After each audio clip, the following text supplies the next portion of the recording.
মাননীয় অধ্যক্ষ মহোদয়, আজকে আমাদের যে প্রাইভেট মেম্বার্স রেজলিউশন যিনি এনেছেন আমাদের অনারেবল গভর্নমেন্ট চিফ হুইপ, ওনাকে অসংখ্য ধন্যবাদ জানাই। কারণ এই যে বিষয়টা, this may not be felt by everyone, কিন্তু সারা বিশ্বের মধ্যে আমাদের রাজ্যে তো বটেই, সারা বিশ্বের মধ্যে কিন্তু এদেরকে নিয়ে সবাই চিন্তা ভাবনা শুরু করেছে। রাজ্যের প্রাকৃতিক ভারসাম্য রক্ষায় আর অধিক সংখ্যক বনায়ন ও জলভূমি সৃষ্টির জন্য রাজ্য সরকারের সংশ্লিষ্ট দপ্তরগুলোর সহায়তায় বিজ্ঞান প্রযুক্তি পরিবেশ দপ্তর সর্বাত্মক উদ্যোগ গ্রহণ করবে। এটা হচ্ছে আপনার প্রাইভেট মেম্বার্স রেজলিউশন। আসলে এই রেজলিউশনটা although it has been sent to Science and Technology Ministry, এটা মূলত mostly forest department, and maximum data what I am going to speak এটা কিন্তু ফরেস্ট দপ্তর থেকে এসেছে। এবং আগামী দিন যদি আমরা রাজ্যেও ফরেস্ট মিনিস্ট্রির সাথে ইউনিয়ন মিনিস্ট্রির মতো যদি environment forest and climate change বলে এই দপ্তরটা যদি করা যায়, দেন গভর্নমেন্ট অফ ইন্ডিয়ার সাথে রাজ্যের আমাদের এই দপ্তরটা একটা সিনক্রোনাইজেশন থাকে। So that also I think we can think in that line. তো এই প্রশ্নটা এসছে, and I am lucky that I am also the Minister for Forest Department. তো সহজেই সবকিছু ডেটাগুলো সংগ্রহ করতে আমার পক্ষে সুবিধা হয়েছে। যেটা আমরা করছি, দি ডেটা ইনফরমেশন যেগুলো আমি এনেছি, এখান থেকে যা দেখলাম যে ফরেস্ট সার্ভে অফ ইন্ডিয়া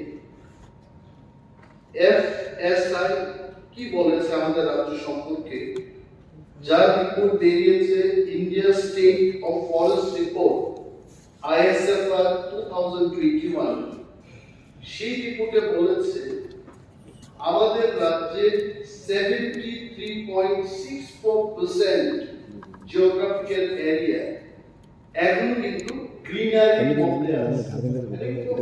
আমাদের জন্য একটা সুখবর, এটা ভালো। It is not owned by the forest department, মানে প্রাইভেট ল্যান্ডে যদি কেউ গ্রিনারি অংশ থাকে, বলেছে ৭৭২২ স্কয়ার কিলোমিটার আমাদের এই রাজ্যে এগুলো ফরেস্ট কভার আছে।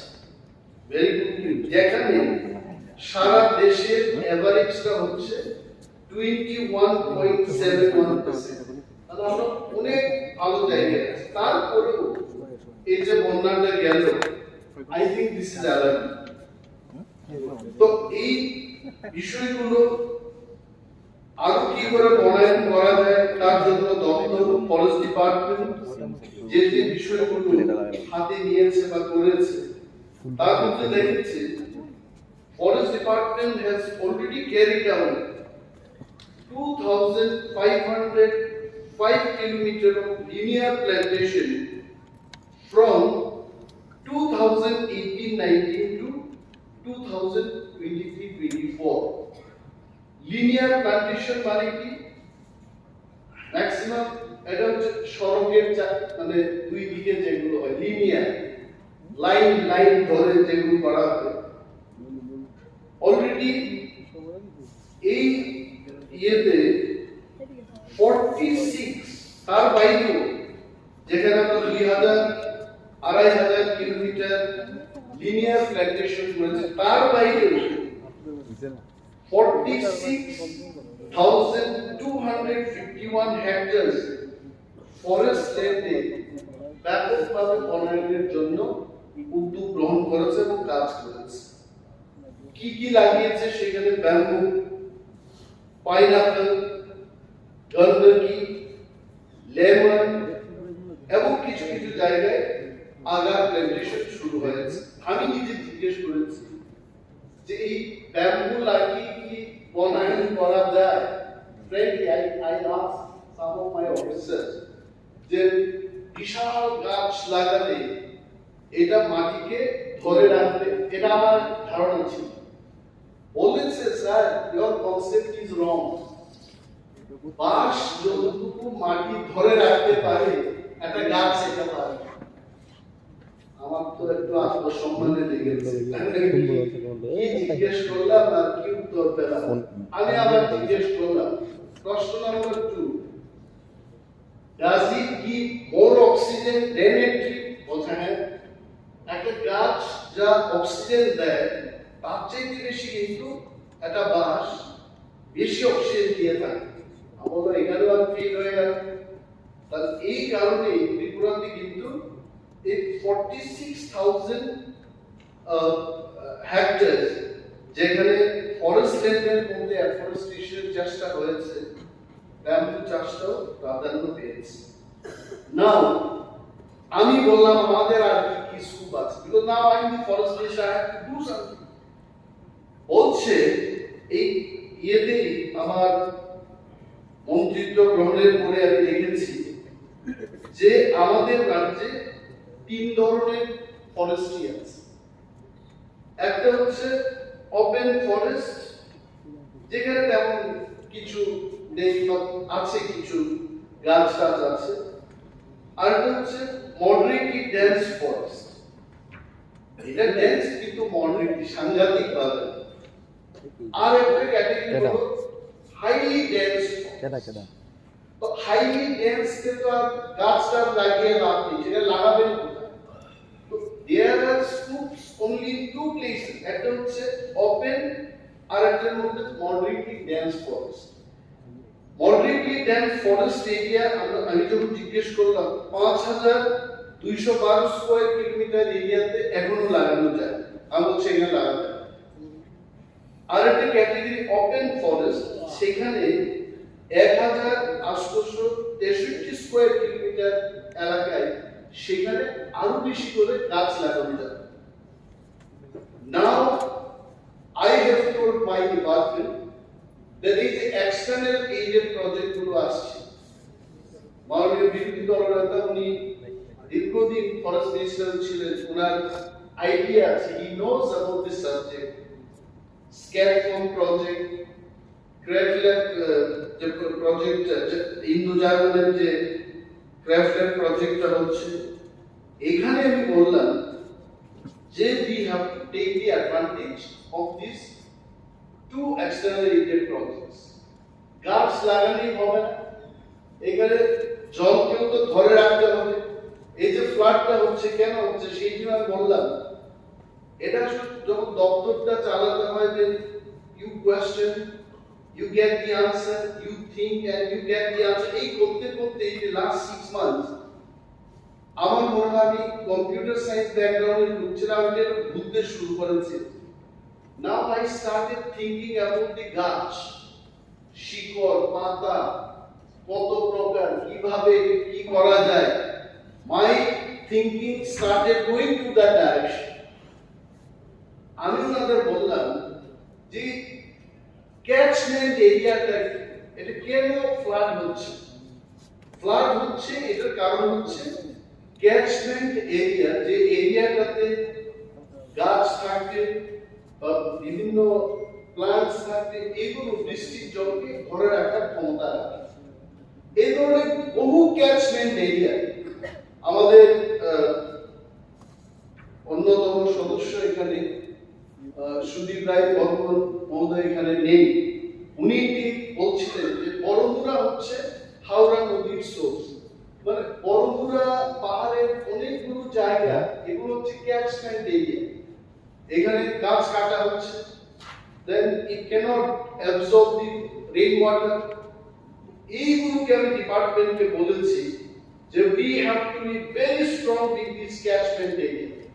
এটা শুধু বড়মুড়াতে না, এটা লংতরাই করতে হবে, জাম্পুই হিলসে করতে হবে, বা 18 মুড়ার অন্যান্য অংশে যেমন কোয়াই কমলপুরের দিকে আমাদের করতে হবে। এফপিইউ ফরেস্ট প্রোটেকশন ইউনিটকে আমাদের আরো শক্তিশালী করতে হবে। আমি হিসেব করে দেখেছি এটা সাধারণ মানুষ গিয়ে গার্ড দেবে, আর আমরা অনেক সময় বলি চলুন সবাই এটাকে দায়িত্ব নিয়ে আমরা কাজ করি। লেট মি টেল ইউ, দায়িত্ব নেওয়ার ক্ষেত্রে ওই মিড নাইটে গিয়ে সেটাকে কেউ পাহারা দেবে না। আমরা যাদেরকে বেতন দিয়ে সেখানে পাহারাদার বানাবো তারাই করবে। এন্ড ইন ফরেস্ট ডিপার্টমেন্ট তাদেরকে আমরা forest protection unit, forest guard থাকবে, ফরেস্টার থাকবে, রেঞ্জার থাকবে। আমি ক্যালকুলেট করে দেখেছি, after I got this private members resolution, আমি পিসিএফ এবং সিসিএফ দের ডেকে জিজ্ঞেস করলাম, বলুন আমাদের কতটা রেঞ্জ আছে এবং কেমন ধরনের এফপিইউ আছে। এইটাকে যদি গার্ড দিতে হয় নট লেস দেন 2 ব্যাটালিয়ন, অর্থাৎ প্রায় 2400 ফরেস্ট গার্ড ফরেস্টার যদি থাকে, আমাদের প্রেজেন্ট যে ফরেস্ট রিসোর্স, যেটা মাননীয় বিরোধী দলের নেতা বলছিলেন যে যা আছে এটাকে রক্ষা করার টাকা দেওয়া হচ্ছে না, নতুন করে কন্ডিশন যা আছে এটাকে রক্ষা করার জন্য we need minimum 2 battalions of forest protection unit। এটা না হলে কিন্তু আমি যতই চিৎকার দিয়ে বলি আমি 1 সেকেন্ডের জন্য টলারেট করব না। আধারপুরা পাহাড়ে এখন তো পাওয়ার শো নিয়ে ছাই করে 1 মিনিটের মধ্যে বড় বড় গাছ কেটে ফেলছে, এগুলো বন্ধ করা যাবে না। আমি তবু ডিপার্টমেন্টকে বলেছি এই যে জল ধরে রাখার জন্য অলরেডি আমার আশা রাখি 1700 চেক ড্যাম তৈরি হয়ে গেছে, 1700, এবং এই বন্যায় almost 500 check dams flush out, নেই কিছু, ফিনিশ। আমাদের পরিকল্পনা ছিল ওয়ার্ল্ড ব্যাংক এলিমেন্ট প্রজেক্ট দিয়ে আমরা মিনিমাম ত্রিপুরা রাজ্যে আরো 1200 চেক ড্যাম তৈরি করব। মাননীয় মন্ত্রী শ্রী সুশান্ত চৌধুরী মহোদয় আমাকে বলছিলেন এখন যে দাদা আমার কেন্দ্রের চেক ড্যাম দিতে হবে। I was so happy. I told him that brother, in the winter season I will be happy to give check dam in your constituency everywhere, so that এই check dam গুলি করলে জলকে আমরা ধরে রাখবো এবং সিক্ত জমি ওয়েটল্যান্ড এটা তৈরি হবে, তাতে জলের কোয়ালিটিটাও বাড়বে। আদারওয়াইজ পানীয় জলের ক্ষেত্রে আমরা দেখবো যে ওয়েটল্যান্ড না হলে কিন্তু জলের কোয়ালিটিটা নষ্ট হয়ে যাবে। So I would request all honourable members, সবটাই তো পারবো না, যা বাজেট আছে বাজেটের মধ্যে থেকে কোন এরিয়াতে আমাদের চেক ড্যাম তৈরি করতে হবে, please feel free, because it should be a revolution. It should not be only government initiative, but let us take it as a revolution. যে ত্রিপুরাতে আমরা পরিবেশকে রক্ষা করার জন্য আমরা চেক ড্যাম তৈরি করব, আরো বনায়ন করব। এটা আমার স্লোগান হবে না, এটা আমাদের সবার স্লোগান হওয়া উচিত। মাননীয় সদস্য শ্রী সুদীপ রায় বর্মন মহোদয় সেটি বলেছেন, it is eye opening. He is not there, I don't know why he has left. উনি এখানে বসে থাকলে ক্যামেরাটা ওনার দিকে যেত, কিন্তু উনি নেই। He was telling যে আমাদের আগরতলায় কোনো ইন্ডাস্ট্রি নেই, আমাদের এখানে কিছু নেই, তারপরেও কেন পলিউটেড হচ্ছে আগরতলা? Very good question. আসলে আগরতলায় পলিউশনটা হচ্ছে হোয়াইট পার্টিকুলেট ম্যাটার। আমি খবর নিয়েছি পার্টিকুলেট ম্যাটারটা কি, এটা ডাস্ট, বালু, ফ্লাইং অ্যাশ, এগুলো আগরতলায় ব্যাপক হারে বৃদ্ধি পেয়েছে। কারণটা কি? Construction and demolition. আগরতলায় প্রচুর কনস্ট্রাকশন হচ্ছে, প্রচুর পুরনো বাড়ি এটা ভেঙে ফেলা হচ্ছে। সো দ্যাট ডাস্ট, এই যে ডাস্টটা বাতাসে হচ্ছে, this is one of the reasons why Agartala সিটিটা পলিউটেড হয়েছে। এবং এখানেও আমাদের সব ক্ষেত্রে আগরতলা মিউনিসিপাল কর্পোরেশন বা আমাদের সব ধরনের যারা ডিপার্টমেন্টের লোক রয়েছে we should be very careful যে এগুলোকে কিভাবে থামানো যায়। আমি জিজ্ঞেস করলাম অফিসারদেরকে, বসলাম, বলছে স্যার এটা একটা উপায় হতে পারে যে রাস্তায় এভরিডে যদি আমরা জল স্প্রে করতে পারি বা যাই হচ্ছে তার চাইতে বেশি যদি ড্রাই সিজনে যদি রাস্তার মধ্যে আমরা জল স্প্রে করতে পারি, we can decrease the pollution in the city. আমি বললাম এছাড়া আমরা আর কি কি উদ্যোগ গ্রহণ করেছি রাজ্য সরকারের পক্ষ থেকে। Very good initiative was taken in the year 2014 এ সায়েন্স এন্ড টেকনোলজি ডিপার্টমেন্ট থেকে একটা সেল খোলা হলো, ক্লাইমেট চেঞ্জ সেল। এই সেলটা এইখানে যে আবহাওয়ার পরিবর্তন হচ্ছে এইটাকে প্রতিরোধ করার জন্য বা এটাকে মোকাবেলা করার জন্য এই সেলটা কাজ করবে। এটা 2014 সালে শুরু হয়েছে, আবার নতুন করে 2023 সালে এটার একটা action plan, state action plan তৈরি হয়েছে, যেটা মাননীয় বিরোধী দলনেতা বলছিলেন যে এটা ফরেস্ট ডিপার্টমেন্টের বা সায়েন্স এন্ড টেকনোলজি ডিপার্টমেন্টের একা দায়িত্ব হতে পারে না। Is right. এবং আমি দেখেছি এই অ্যাকশন প্ল্যানে রুরাল ডেভেলপমেন্ট ডিপার্টমেন্টকে কি দায়িত্ব দেওয়া হয়েছে বা পিডব্লিউডি ডিপার্টমেন্টকে কি দায়িত্ব দেওয়া হয়েছে। আমাদের পার্লামেন্টারি অ্যাফেয়ার্স মিনিস্টারের যে দপ্তর, পাওয়ার ডিপার্টমেন্ট, আপনার দপ্তরকেও একটা দায়িত্ব দিয়েছে এখানে।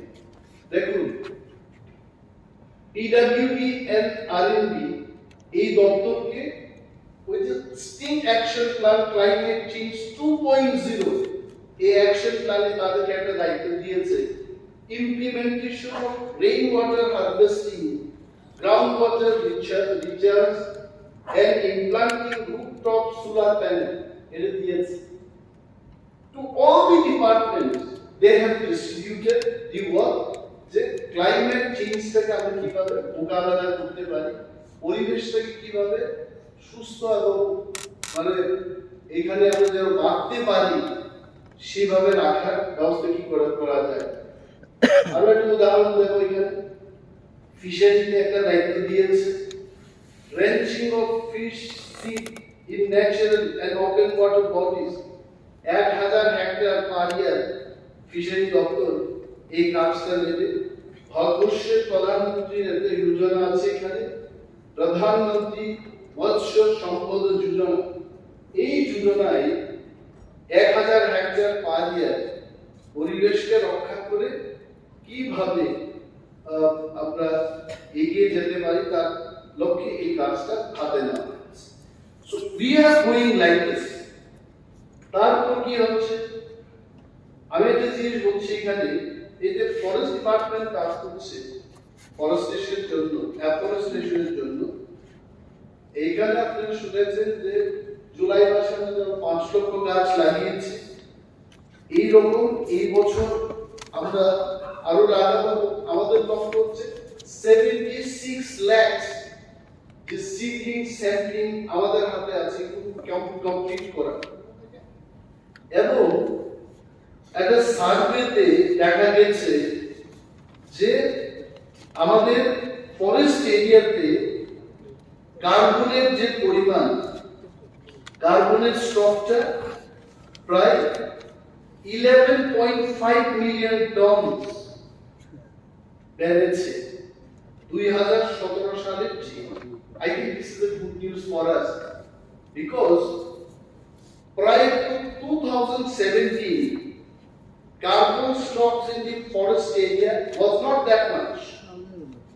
And পরীক্ষা নিরীক্ষা করে এটা ভারত সরকারের তথ্য, এটা আমার তথ্য না, তাতে বেরিয়ে এসছে 2024 সালে দাঁড়িয়ে আমরা ত্রিপুরাতে দেখতে পেয়েছি যে 11.5 মিলিয়ন টন কার্বন স্টক মানে ফরেস্ট এরিয়াতে এটা বৃদ্ধি পেয়েছে। তার অর্থটা কি, ফরেস্ট এরিয়াতে যখন কার্বন স্টকটা বাড়বে, কার্বন ডাই অক্সাইডের পরিমাণটা কমেছে, আমাদের এয়ারটা কিন্তু ফ্রেশ হতে শুরু করেছে। This is the impact of external aided project. জায়গা ইন্দো জার্মান দিয়ে যেগুলো আমরা করছি কাজ, এই কাজেরই এটা প্রতিফলন বলে আমি মনে করি। ক্যাম্পা আমাদের একটা স্কিম আছে, সেখান দিয়ে আমরা চেষ্টা করছি যে কিভাবে এগুলো করা যায়, এবং জ্যাক ডাম তো আছে। অল দিস থিং, এবং শহরে যারা বসবাস করছে, শহরের মানুষের জন্য আরবান ফরেস্ট্রি দিয়ে নগর বন এটা করা হয়েছে, উদয়পুরে করা হয়েছে, ধর্মনগরে করা হয়েছে, কুমারঘাটে করা হয়েছে, তেলিয়ামুড়ায় হয়েছে। এইভাবে অনেকখানি করা হবে। আমি জানি সেখানে আমাদের চা খেতে হবে, একটা সুযোগ পেলাম বলে বললাম, আসলে চায়ের কথা আমি ভুলে গেছি। ঠিক আছে, আমি আর বলবো না, আরো অনেক বলার আছে, আরো বাংলাতেও লেখা আছে, দেখো না পরিষদীয় মন্ত্রী বলছেন হয়ে গেছে, মানে ঠিক আছে। এবং বিজ্ঞান এবং প্রযুক্তি দপ্তর আমরা লিড নেব, ফরেস্ট দপ্তর আমরা লিড নেব, রাজ্যের সমস্ত দপ্তর, মাননীয় মন্ত্রী মহোদয়গণ, বিধায়কগণ, বিধায়িকাগণ, আমরা সবাই মিলে পরিবেশকে রক্ষা করব। এবং আমাদের গভর্নমেন্ট চিফ হুইপের যে বক্তব্য এবং ওনার প্রাইভেট ম্যাটার্স রেজলিউশন, এটা সবাই সমর্থন করবে এই আশা রেখে আমি আমার আলোচনা শেষ করছি। জয় হিন্দ।